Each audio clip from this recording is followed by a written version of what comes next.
of a shock in many ways. And I think this is something to keep in mind. There was a huge, right now, I would characterize India-China relations as being at its lowest in decades.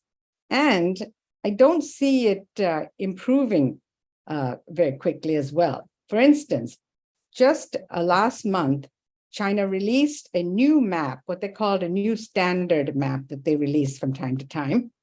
And it included the Indian state of Arunachal Pradesh within Chinese territory. That was seen as obviously somewhat provocative, and the Indian side rejected it outright, but it still stands in the Chinese map system. The other thing is, if just last week, if we look at one, of course, is the China challenge on land at the border in the Himalayas. The other place where there is a rising challenge to India is in the Indian Ocean. And in the Indian Ocean, the question is one of influence and to what extent India may be displacing, China may be displacing India as the most important and pivotal power in India's own neighborhood. And here I would point to elections that were held in Maldives just last week, which brought to power a group that has been openly in the past anti-India. I don't want to say anti-India, pro-China as a sort of simplistic way, but this is just to get the point across. The point is that the favorable the group that was in power toward India is now out, and we have to see what the next group is. That's the region. On land, on sea. You turn to the global situation, and there too, the situation seems like Indian security environment is not really getting better, it's getting worse. And because we have a return to great power competition now, which after 1945, many had thought that it was a thing of the past, right? That these big powers would maintain some kind of manage their relations so that there's stability, which is absolutely important for the rest of the globe. Many of you pointed out that international relations and Indian foreign policy is relevant to your personal, professional life.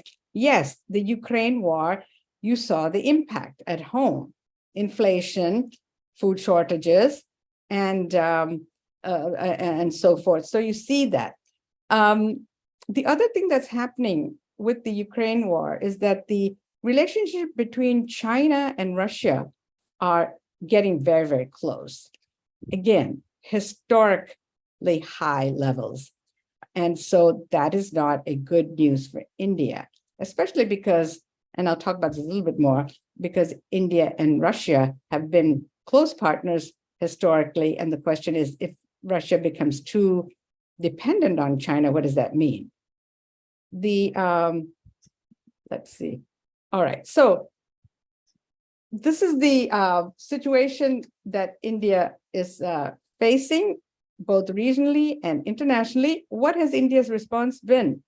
Now, 2023 has been, I think, a very telling year, because India has, whether it's World Cup cricket, where India is hosting, G20, India was the president, SCO, Shanghai Cooperation Organization, India was the chair.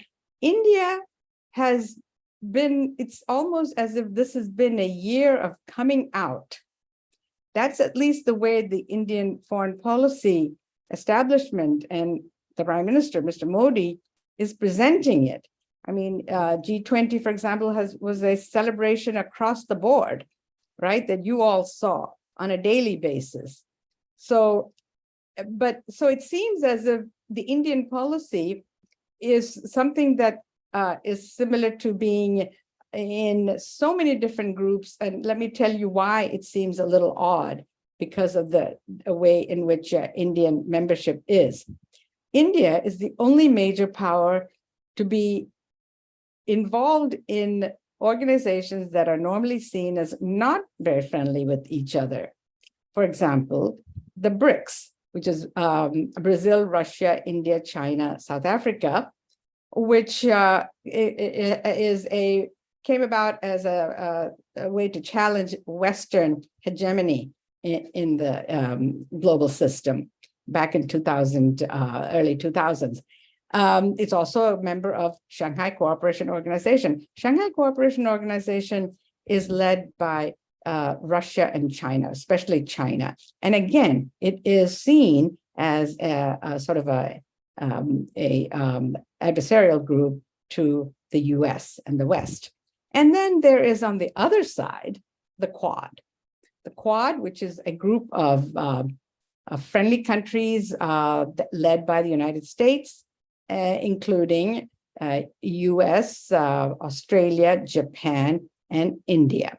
Now, this is a very different group from the SCO and BRICS, but India is a leading member of each of these things. So is that a real success?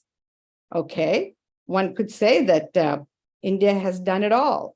Well, and it looks like it is doing it. Just last year and currently, it has not missed a single one of these big summits that each of these groups have had. For instance, they went to the BRICS summit that China hosted.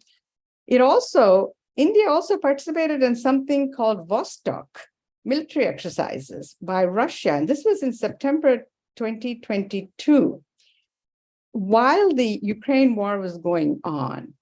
And this was something that was seen as raised a lot of eyebrows in Washington and in the West, because there was Indian military forces exercising along with Russia and China and others at the Vostok. At the same time, Indian Navy were in a very complicated and complex naval drill with Quad that included Australia, Japan, and US. And finally, India was the host for the SCO. And in the SCO, India managed to, the declarations that came out of many of these things, India had a leading role in crafting that narrative. And one of the ways that they did that was to hold off criticism of Russia and allow Russia to make some of its concerns heard in the joint declarations that came out of that, which was, again, something that only an Indian sort of very clever diplomacy could have produced, because it's very, very difficult to get a joint declaration unless there's a meeting of the mind of most of the diplomats at the summit. And so this was in Delhi, Putin basically called Moscow a special military operation, whereas clearly that's not the view of others in the West. The other thing that was interesting to see was the way in which both Xi Jinping and Putin were pushing for trade in local currencies to get around the sanctions that are put on Russia by the United States. It makes it extremely difficult for other countries. And the SWIFT currency trade that was that facilitated so much trade, Russia cannot use that. And so India itself is somewhat open to trading in the non-dollar. But what it does is it sets off a process of de-dollarization, which will probably accrue to China's benefit, since it is the next largest economy. And so the Quad partners clearly are not too happy with this. But then again, here was in 2022, here was Modi at the Quad in Tokyo, managing again to be on the same stage, say the right things, but at the same time, make sure that Russia was not criticized by name in the Quad declaration. And so the compromise was that the day before the declaration was announced, that Xi Jinping and not Xi Jinping, the Biden and Kishida made a very harsh criticism, the two of them alone, without Modi, so that they could make clear their disapproval of Moscow without India being implicated. And India again kept out the word Russia in the declaration. Same thing in 2023, recently, in just last month in Delhi, the declaration did not mention Russia by name, and there was no attack on that. I think they mentioned something like, we take into account the suffering of the Ukrainian people, but that's kind of that's neither here nor there in terms of diplomacy. So I would say that Delhi has been having a delicate dance with the, or juggling many, many balls up in the air. So, and here you have some photos to show graphically, visibly, you can see this is Modi in Washington in June for the state dinner. They're whispering something. I don't know what Biden is whispering. Here it is. This is the SCO. You can see Iran was the latest entry into the Shanghai Cooperation Organization. Again, India is a partner and close friend of Iran. And I don't have to tell you how the US and the West feels about Iran. So that's a bit of a contradiction. And here we have another whispering session going on, this time from Putin. It seems to me that Mr. Modi is listening a lot. I'm not sure what the conversation is. And here we have the BRICS. Once again, just realize they're all men in most of these things, but yeah, something to change in global politics. Okay, so question I want to ask is, everything I suggested, it looks like India is maybe in what we can call a sweet spot. It can be everything to everybody and get its way as well. Or is there a strategic blunder that India is making? So how stable is this balancing act?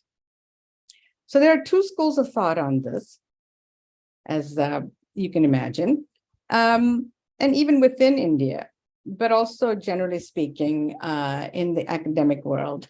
One would say, keep the balancing act going, because if it's working, which it seems to be, then why change it? And the other, the follow-on would be that India should pragmatically try to mend relations with China. So keep this going, somehow keep the relations with all of these countries going at the same time.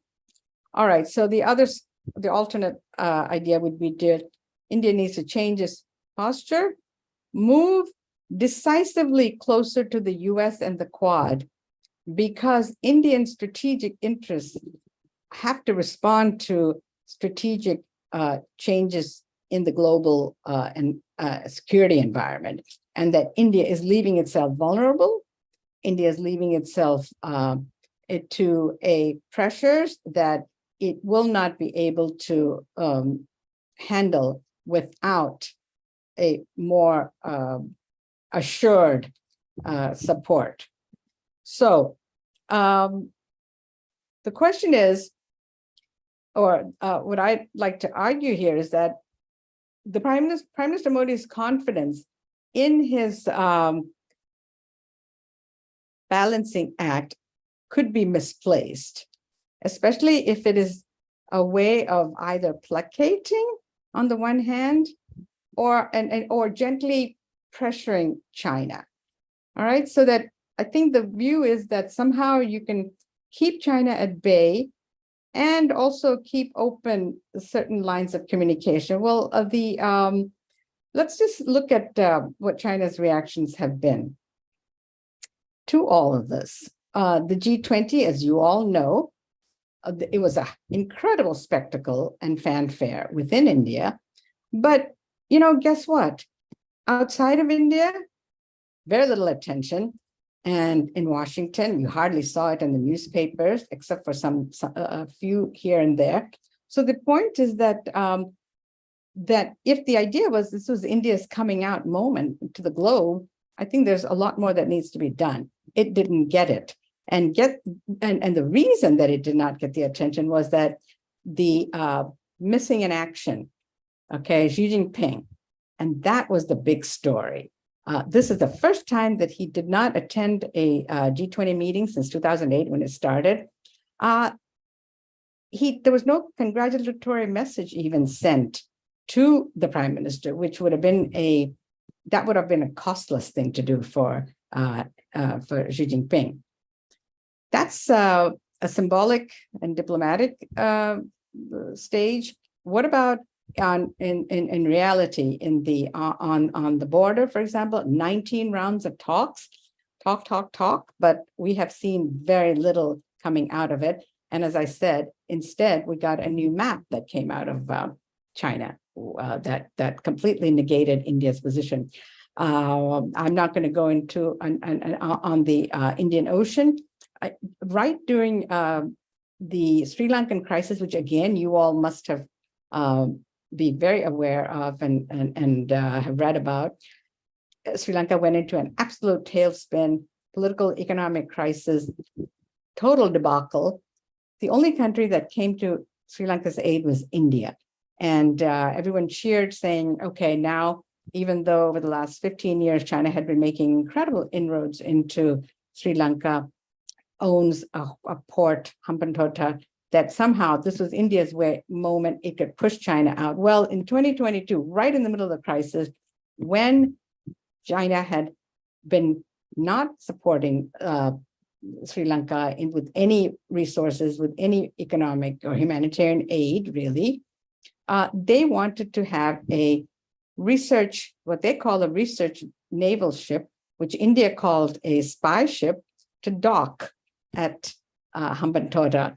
Well, the Indians pushed back to Sri Lanka and tried to get them to say no, because India was doing some missile tests at the time. And so there was some suspicion that that's why the Chinese sent that ship. And so the upshot was that the Sri Lankans said no to China for about 2 days. And then they changed their mind and basically said, you can come. So it was just a delay. So the point I want to make is that if India was hoping for Chinese reassurance to India, or that they were more open, we didn't really see that. Now, what about the cost benefits of the opposite thing? Whereas you give up this balancing act and you get tighter with the US. Well, one cost would be, one could say, is that US strategy in the Indo-Pacific is military-led. Is that what India wants? The other thing is that US is looking to India for its own countering and containing China. So is India ready to do that? The other thing is that, well, the US could always have a G2, kind of broker a deal with China, which would create a big problem for India. And the question, of course, always is the value of, oops, sorry.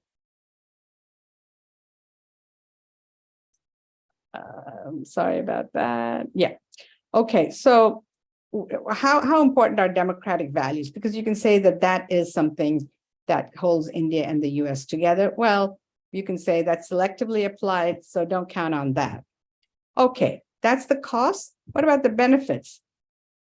Well, there's the one benefit might be that China might take India even more seriously, because one of the things that we see is that China is really concerned about the US and India. They're not willing to pay too much attention to Indian sensibilities, and I can go into more of that later. You could get important intelligence and arms transfer from the US. Intelligence is extremely important, especially on the border with China and and in the Indian Ocean, and US has that capability. India's alternate arms supplier is Russia. Well, we can see what's happening to Russia and its dependence on China.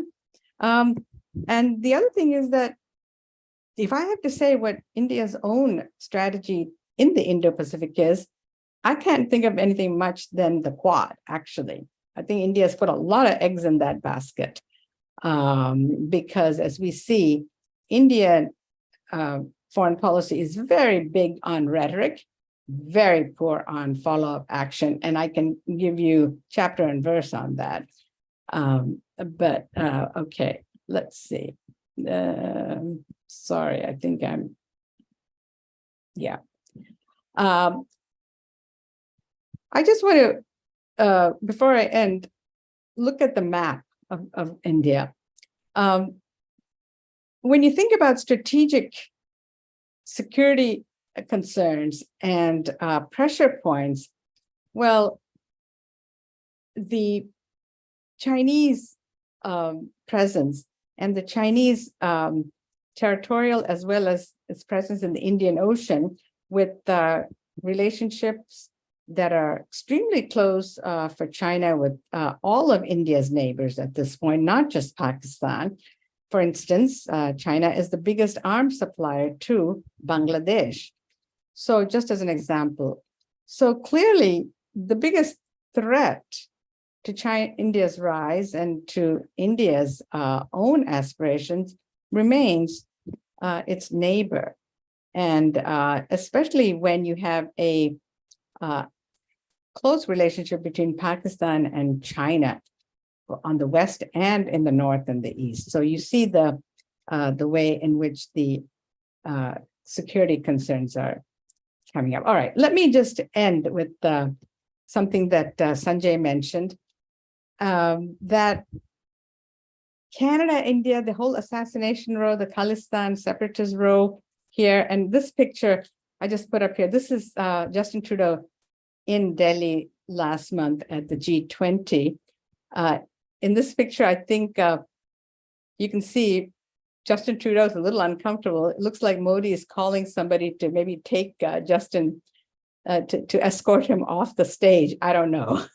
But the question, what kind of lessons can we learn from this? Well, let me just say that as much as India has been moving closer and closer to the United States, to the Quad and so forth, there is an insider-outsider problem for India. And that is by attempting to kind of be in the middle without taking sides, it has remained on the outside because the whole Five Eyes group, which is an intelligence sharing arrangement, India is not in there, but Canada, New Zealand, US, UK, these are the groups, these are the countries that are in that. And we know that some of the intelligence sharing on the JAR came from the US to Canada. And so one has to wonder what is going on there. There are certain relationships that that India cannot crack. The other thing is that, is India overestimating its leverage, and did it overestimate what it could get away with if, in fact, these allegations are true? I'm not saying, I mean, that is still not obviously validated either way, but in the meantime, it certainly suggests that there's been a failure of Indian foreign policy here. And the question is, one of the lessons is that strategic trust is a hard-won commodity because, if you want to ask, is the United States leaning more toward Canada or India right now? It's certainly right now. I know that Foreign Minister Jaishankar, when he came back to India, I guess last week, after meeting Blinken and being in DC, came back and said, "Well, I think the Americans understand our position." Well, I think that he's trying to sell the position to the Indian domestic audience, because in Washington, what we hear and what I've heard is that the U.S. is pushing India to cooperate with the investigation, quite different from what Jaishankar said. So the question is, the strategic trust issue is still there, and one could ask whether or not is the U.S. Putting a little bit of pressure on India in some strange way for its positions on Ukraine and so on. Now, that's something that one could talk about. And finally, this is my final PowerPoint. Just to go back to the everything everywhere, the metaphor. This is something that Indian foreign policy has been very comfortable with ever since 1947. Non-alignment, not taking positions, keeping all options open, and what might be called a 360-degree foreign policy angle everywhere. But with the new geopolitical situations, is it better? Can it maintain its leverage with these different big powers? And it's going to be a bet either way. It's a gamble. But the question is, can India tolerate the different risks that come out of this? And just another final thing, should we really care about the role of values, democratic values in foreign policy? Because I've been talking about, everything I'm talking about is strategic interest and security concerns rather than normative kind of things. But these are things that, that you all will have to debate as you take on your positions. So let me end with that. And I hope I haven't gone over my time. I was not paying attention to the time. Sorry. No, you haven't at all. This is perfectly on time.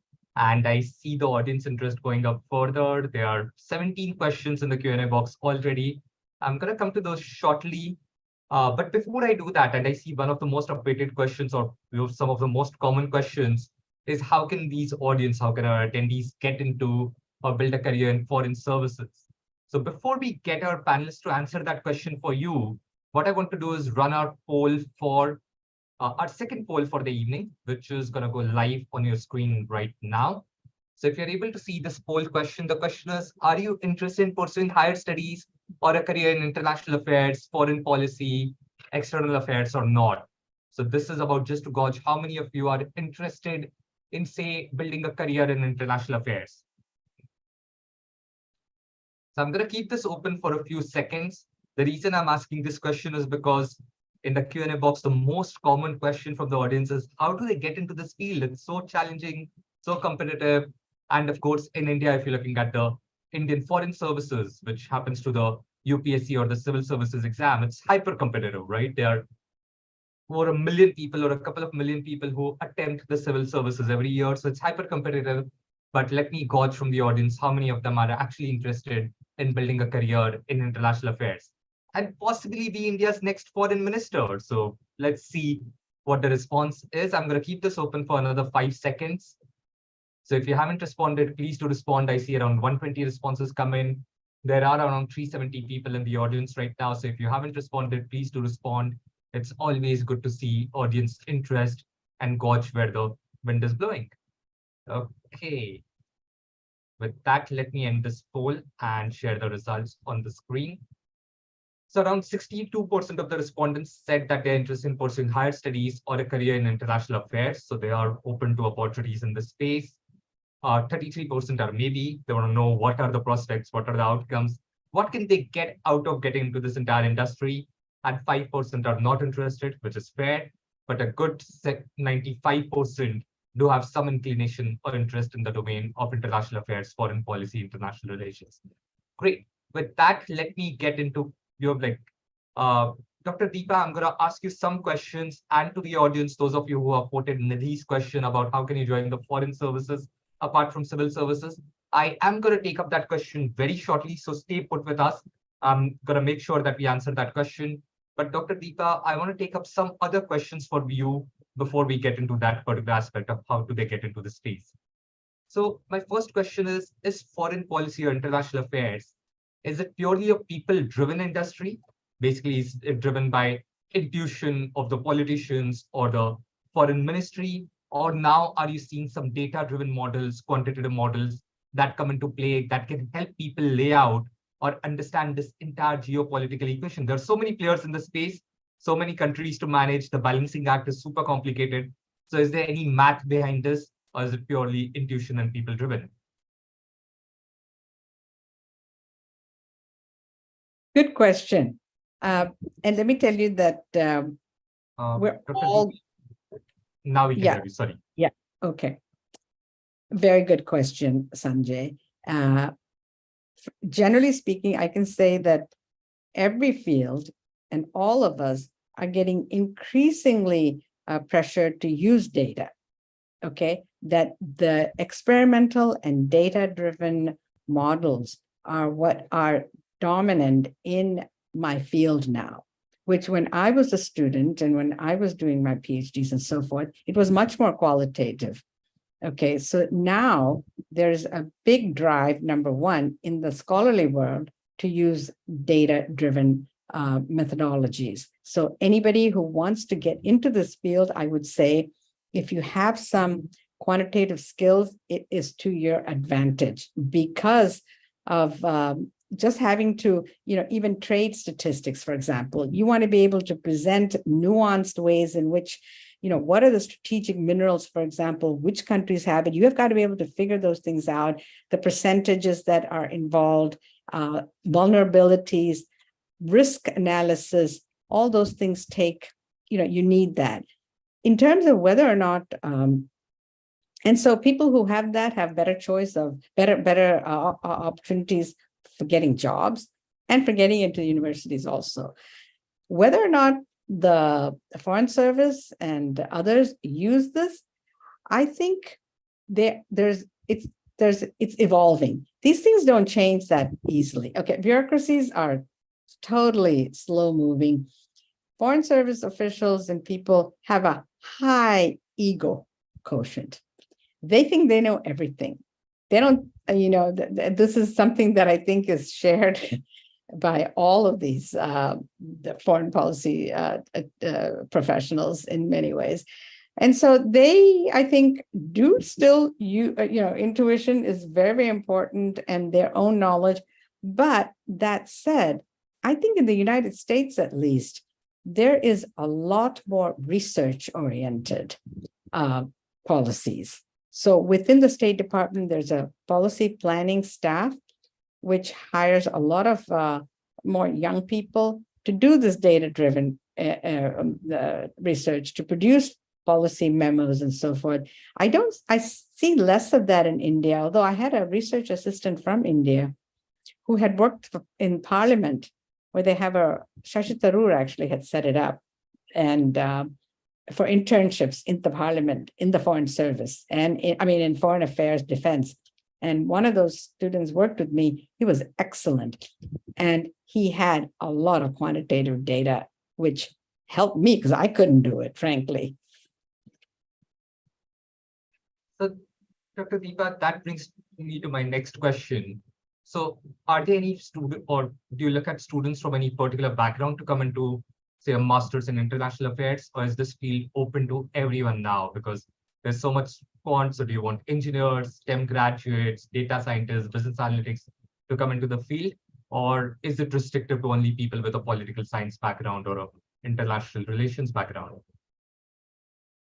The good thing about studying in the US is that there's no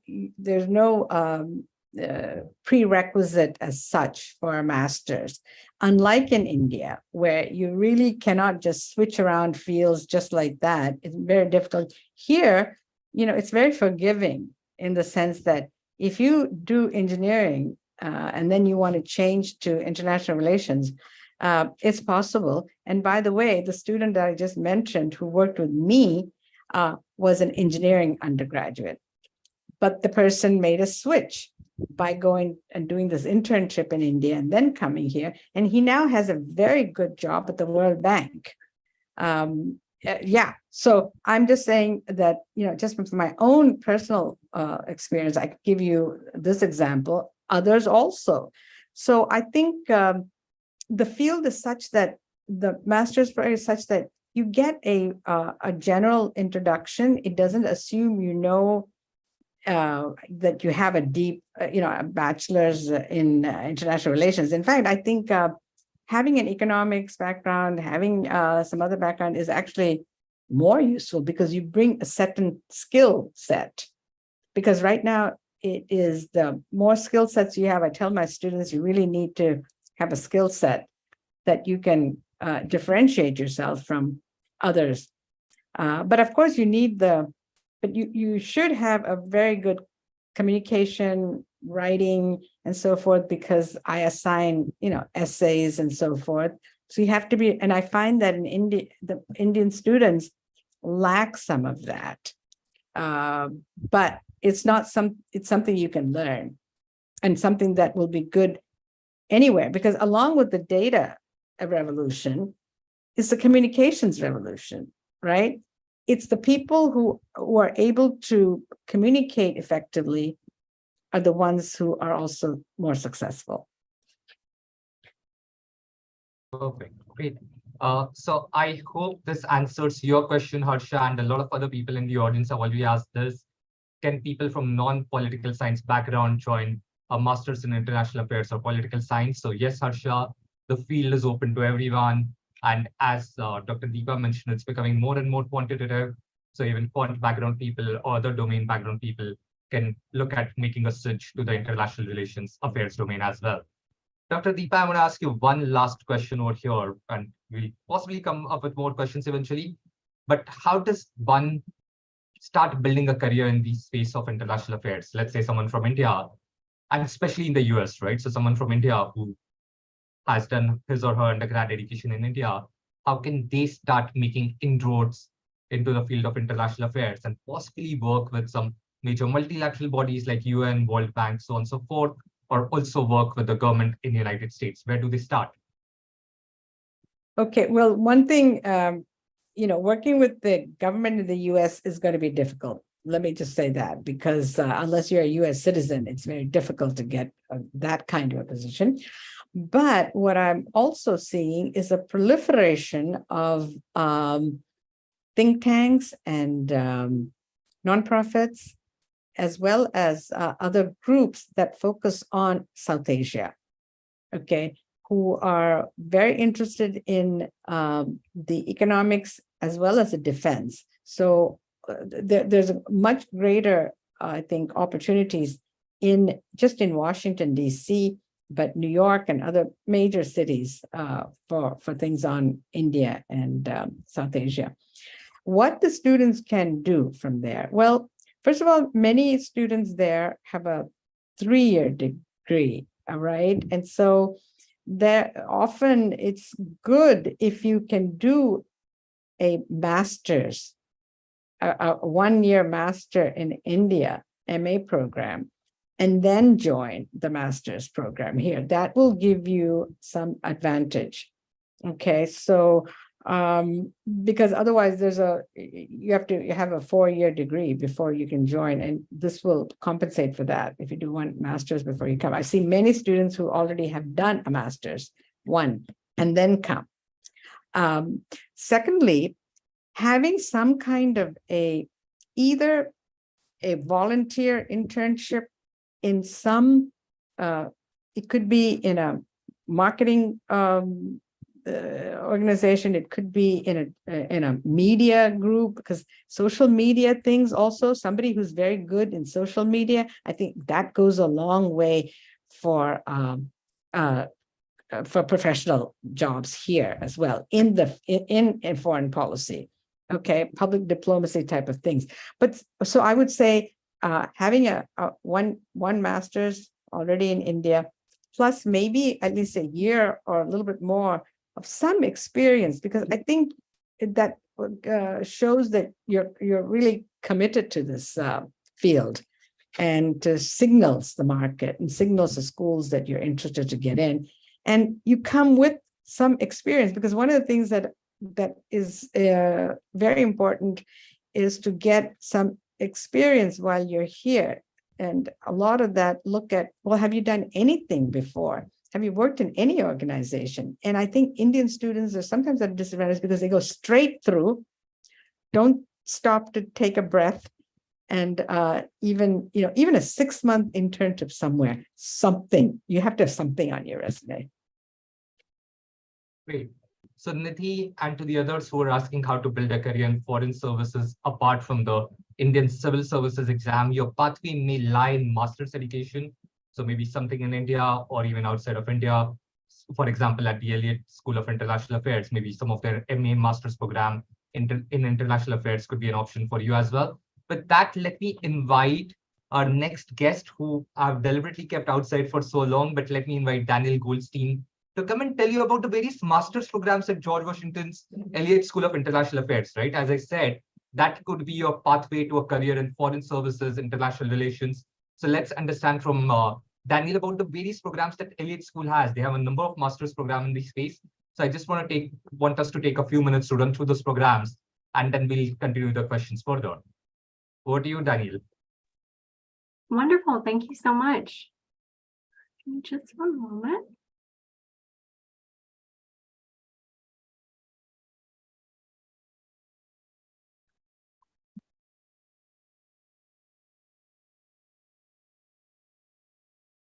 Okay, great. All right, so hello everybody. Thank you so much for joining us today. My name is Danielle Goldstein, and I'm the Associate Director of Graduate Admissions at the Elliott School of International Affairs within the George Washington University. And so today I'm excited to provide you with some information about the process of potentially becoming a graduate student here at the Elliott School. So I'll start off just by quickly talking about the options that you have here in terms of the programs that we offer. So at the Elliott School, we offer 8 Master of Arts programs. We also offer 2 specialized master's degrees, and then we also have 2 joint degree options as well. All of our programs are interdisciplinary and cover a really wide range of topics. So each program offers anywhere between 4 and over 15 concentrations that students can choose from. Some programs allow students to choose multiple concentrations or even create their own. So you have a ton of flexibility here to create a program based on your specific interests. All of our Master of Arts programs take 2 years to complete for students that are enrolled full-time. And some of our most popular programs are International Affairs, Security Policy Studies, and International Development Studies. So I want to talk to you a little bit about some of the strongest features of our school that you'll find across all of our programs, and all of these contribute to the value of your Elliott School degree. One of the biggest keys to our entire student experience framework here is the flexibility that's built into your degree program. So one of those things is that we offer both a fall and a spring start, which means that you can start your program when the timing is right for you. Next, I want to talk about the strategy behind why we offer all of our courses in the evenings. Our programs were built with students' best professional interests in mind, and so we allow students to take advantage of our unique location in Washington, D.C. Since all of our courses begin at 5 p.m. or later, students have the opportunity to work, hold an internship, or volunteer during the day, and then really easily come to campus in the evening for class. The capstone experience is likely to be one of the most memorable and impactful parts of your studies because of how it brings together everything that you've learned and applies it in a hands-on, real-world scenario.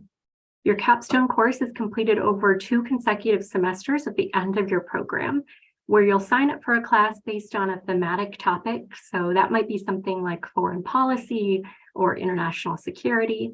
You'll form small groups of 3 or 4 people and formulate a research proposal. And then you'll work with an actual outside client to determine your deliverables. The skills that you develop through this process and by completing your final research paper prepare you for employment immediately after you graduate. And finally, one more favorite element that all of our programs share is our skills courses. These courses are built around feedback that our Graduate Student Services Office receives from surveys sent to domestic and international employers. And these courses allow students to stay up to date on the skills that employers are looking for in competitive candidates for their careers and internships that they have available. So I mentioned before about our unique location, and I don't just mean that we're in Washington, D.C.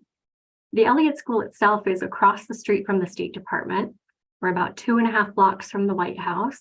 If you keep strolling past the White House, you'll find the USAID headquarters. Students might have internships at the World Bank or the IMF, and they can make it to class in about 5 minutes from there. So a lot of schools point out their DC location, but the Elliott School is really positioned perfectly among these landmark centers for international affairs. And this also has a huge impact on the kinds of speakers, events, and access that the Elliott School and our faculty can connect you with as students or alumni. So as you've probably already discovered, a graduate education of the caliber that you'll get at the Elliott School is a significant investment. So I'm sure you have questions about fellowship opportunities and other ways to reduce your tuition expenses. So I'll touch on some of those now. So here you can see the deadlines by which you'll need to submit your application in order to be considered for our Elliott School fellowships. If you're applying for the fall term, which starts at the end of August, you'll want to submit your application by January 7th or November 1st if you want to find out your decision a little bit early. If you're applying for our spring semester, which starts in January, you'll want to submit your application by October 1st. And all that you need to do to submit your application is submit your actual application for admission. There's no additional application to submit. All that you need to do is indicate on your application that you wish to be considered for fellowships. Do keep in mind that all of our fellowships here at the Elliott School are partial tuition. So typically we cover between $2,000 and $10,000 per semester. Now, because our Elliott School fellowships only cover part of tuition, we always encourage students to look for additional fellowship opportunities. So housed here at GW centrally is the Office of Graduate Student Assistantships and Fellowships, which offer additional fellowship opportunities. You'll also find scholarships and resources outside of GW. So you might be familiar with some prominent fellowship opportunities such as Fulbright, and there's lots of other opportunities out there that are worth looking into. One really great resource for scholarships in the field of international affairs specifically is AXIA, which is the Association for Professional Schools of International Affairs. Their website offers an extensive directory of fellowship opportunities. And they're also a really wonderful resource in general for students that are interested in graduate studies in international affairs. And finally, we do our best to provide a wide variety of graduate school funding opportunities on our website. So be sure to check those out and get a broad understanding of the various ways that you might be able to reduce the cost of your education. Now let's look at the value that a master's from the Elliott School typically yields for our graduates. So one statistic that I've listed here gives a really helpful summary of the immediate value of an Elliott School degree, and that's that 92% of our graduates are employed within 6 months of graduation. So they're in fields and careers where they want to make an investment in, and the master's degree almost invariably means a salary increase in the short term for our students. Many of the remaining 8% here choose to pursue even more education after leaving the Elliott School. So what we're looking at here is a really incredibly strong measure of student and graduate success. Okay, before I wrap up, I want to go over our application prerequisites and required materials. And so the first thing to note is that some of our programs have 1 or 2 prerequisites and some have none at all. So some of our MA programs have prerequisites in either a foreign language, economics, or both. So more information about what fulfills those prerequisites and which programs do and do not have them can be found on our website. You'll need to fill out our online application, and the application fee is waived for attending this information session. So there's an option at the end of your application to request a fee waiver, and you can just mention that you attended this masterclass today. You will need to submit a resume or a CV and a statement of purpose. There are 2 prompts that you can choose from for your statement of purpose. We require 2 letters of recommendation, and we generally ask that you submit 1 academic reference and 1 professional reference. We require transcripts from all institutions that you've attended, as well as translations of those transcripts if they are not in English. And as mentioned before, your bachelor's degree does have to be equivalent to a US 4-year bachelor's degree. Now, we do evaluate most transcripts in-house, but if we're unable to determine that your degree is equivalent to a US 4-year bachelor's degree, you might be required to provide a course-by-course credential evaluation by an evaluation company such as WES. We do know that in India, there are a number of different ways to meet this US 4-year bachelor's degree equivalency. So sometimes having that external evaluation helps us understand the degree that you've earned. In terms of standardized test scores, most of our programs are test blind, which means that we actually don't accept GRE scores whatsoever. A couple of our programs are test optional, meaning that you could submit scores if you wanted to, but most of our students choose not to. And finally, international students are required to submit English language test scores, and we accept 4 different exams. So we accept TOEFL, IELTS, PTE, and Duolingo. And here are the minimum score requirements for our English language tests. And again, you can find this information on our website. Okay, so I think that we'll have a little bit of time for questions, but just in case you don't get your question answered today, or if you think of one in the days to come, those questions sometimes pop up later when you're kind of not thinking about it anymore, please feel free to email us at esiagrad@gw.edu. That's our admissions email. You're also invited to attend one of our virtual information sessions. We hold at least 1 per week. We go into a lot more depth about all of our programs, the opportunities and supports available to our students, and much, much more that the Elliott School has to offer. So you can sign up by that link or the QR code listed there. So thank you all. I hope this was helpful. Great. Thanks, Daniel. This is extremely helpful to the audience. Those of you who are looking for further studies in the domain of international affairs, you have got certain benefits by attending this session. Of course, a lot of insights, a lot of knowledge about what's happening in global affairs, but also the application fee waiver, plus information about the various scholarships that are possible. I have posted in the chat window the process for availing the application fee waiver. So those of you who are looking to apply to Elliott School, you can copy paste that process and follow that, and you'll be able to avail the application fee waiver. Let me also tell you this, that by attending this session, you have also become eligible for the seed scholarship funds. Of course, the fellowships that GW has. Besides that, there's also we run a seed scholarship fund as well. And by attending this session, you have become eligible for that as well. So I've posted a link to the seed scholarship fund in the chat as well. You can express your interest over there, and we can take things ahead from there. I want to continue asking the questions. So to the audience, I know 21 questions are already there. So if you really want an answer to a particular question, just click thumbs up for that question. That's how I know it's an important question, and I will pick it up. We'll be able to take only 3 to 5 more questions. So do a vote, really helps me sort through them and move things ahead faster. With that, let me take our next question. This is from Bhargavi, who's a student at Miranda House. Bhargavi, let me also tell you this. Our team was actually on your campus today morning for an event, but I'll tell you more about that a little later. But let me take your question, which is around what attitudes or skills should one develop if they are looking to be good diplomats or looking to build a career in international affairs. So Dr. Deepa, if you want to take that, or Daniel, if you want to chip in as well, what skills or attitudes should one aim to develop in oneself? Good question. And Daniel, you can also jump in.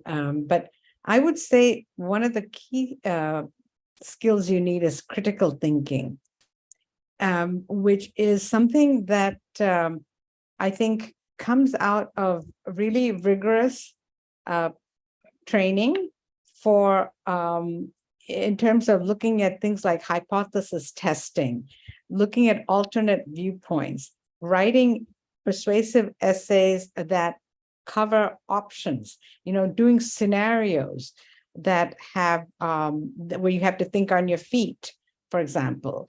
So I think those kind of things are the kind of things that I and many of my colleagues, we integrate that into our coursework at GW.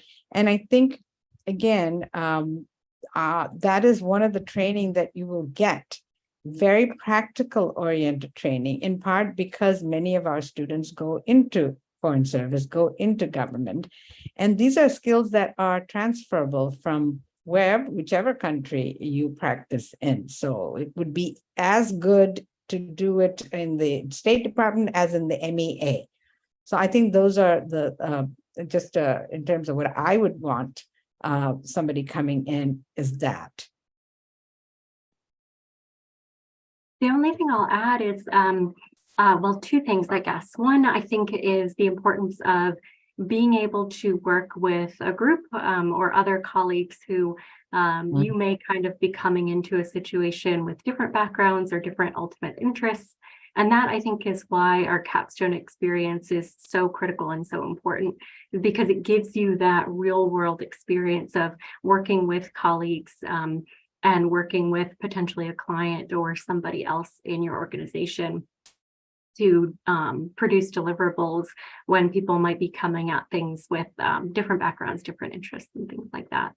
The other thing I'll point out is that I'm definitely not the expert on this, but luckily we have a lot of people at our school that are. And so we offer those skills courses, and I just brought up a couple examples of some of our usually 1-credit skills courses to develop the exact types of skills that our employers would be looking for in graduates.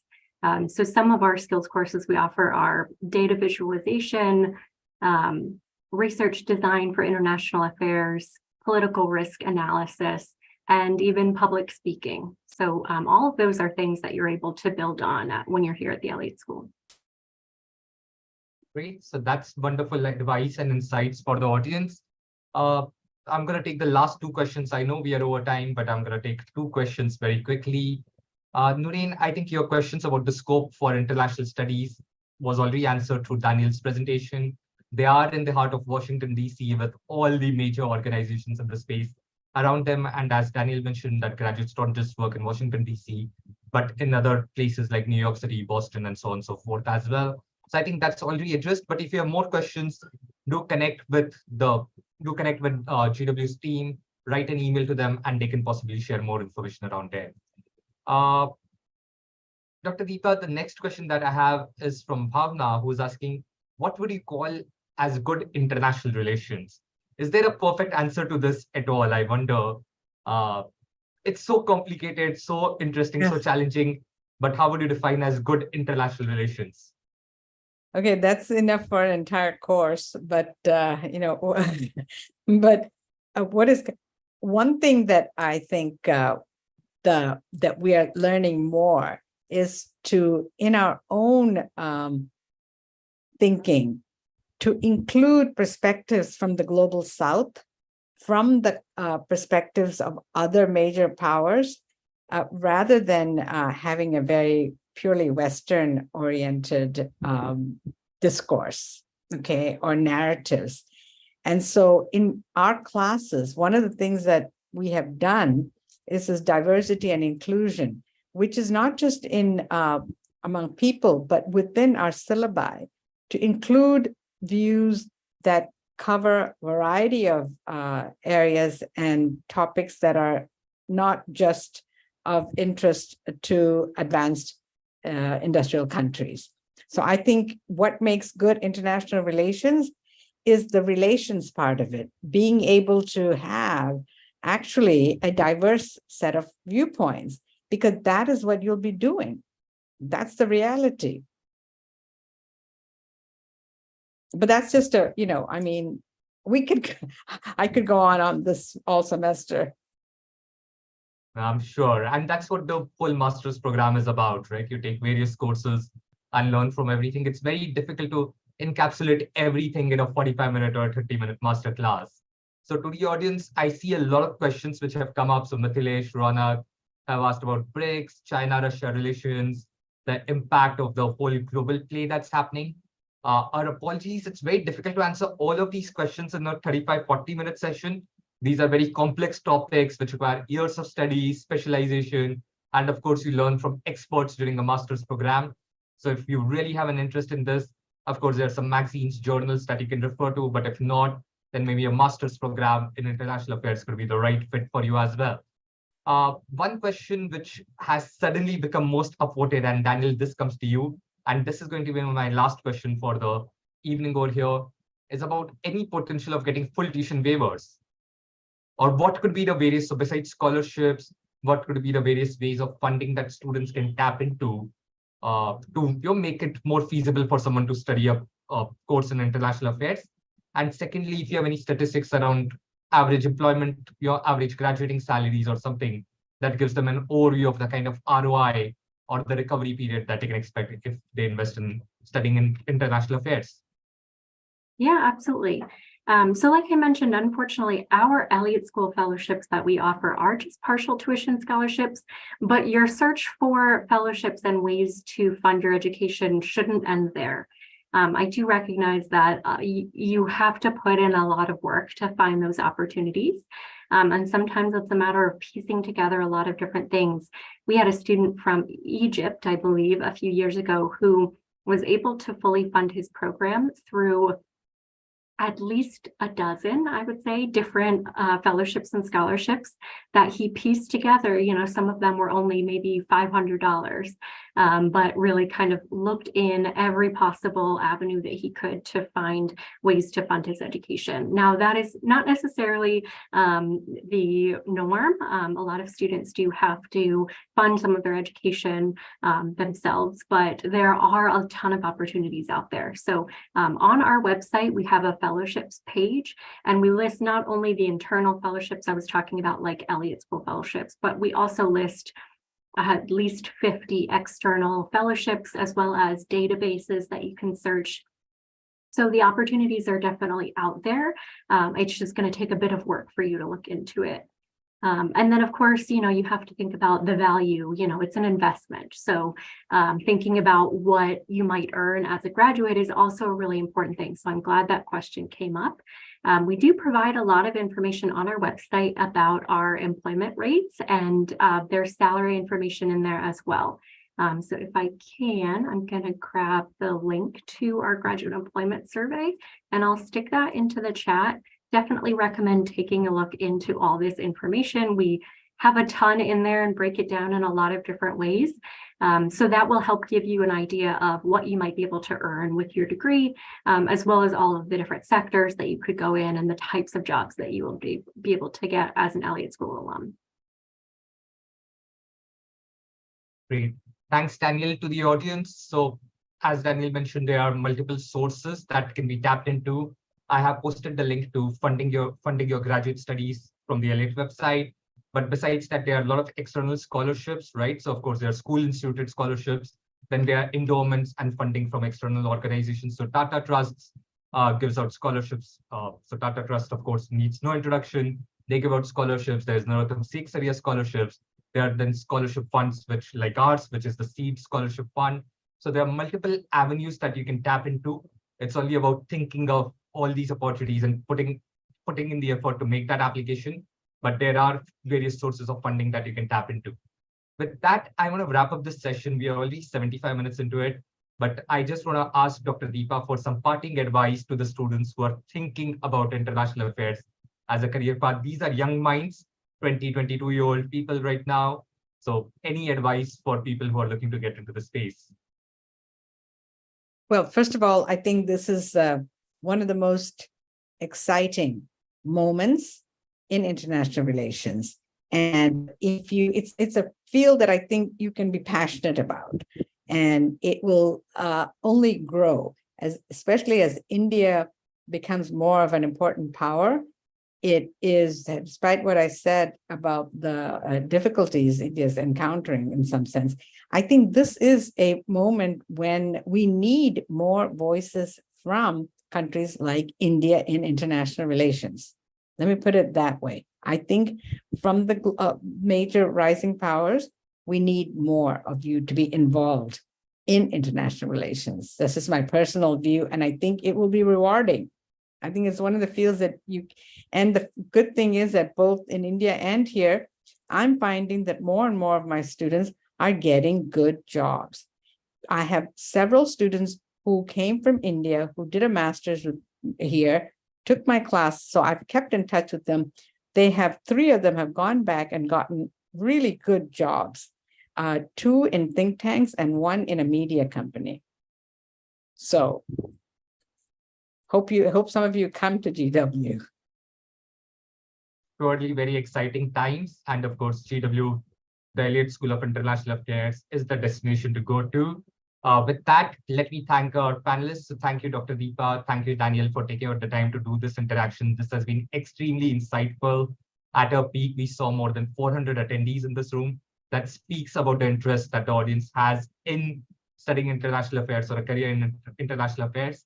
I also want to thank our audience for being so patient with us. We took significantly longer for this session, but I hope this has been insightful, and I hope you have benefited from this interaction. In case you missed any part of it, the recording of this session is available on our YouTube channel. I posted a link to that as well in the chat. So make the most of it, and all the best for kickstarting your careers in international affairs. Thank you, Dr. Deepa. Thank you, Daniel. Thank you to our audience as well. Have a good evening in India, and have a good day to those in the US. Thank you so much. Thanks, Sanjay, for your expert moderating. It's been my pleasure, ma'am. Have a good day. You too. Good night.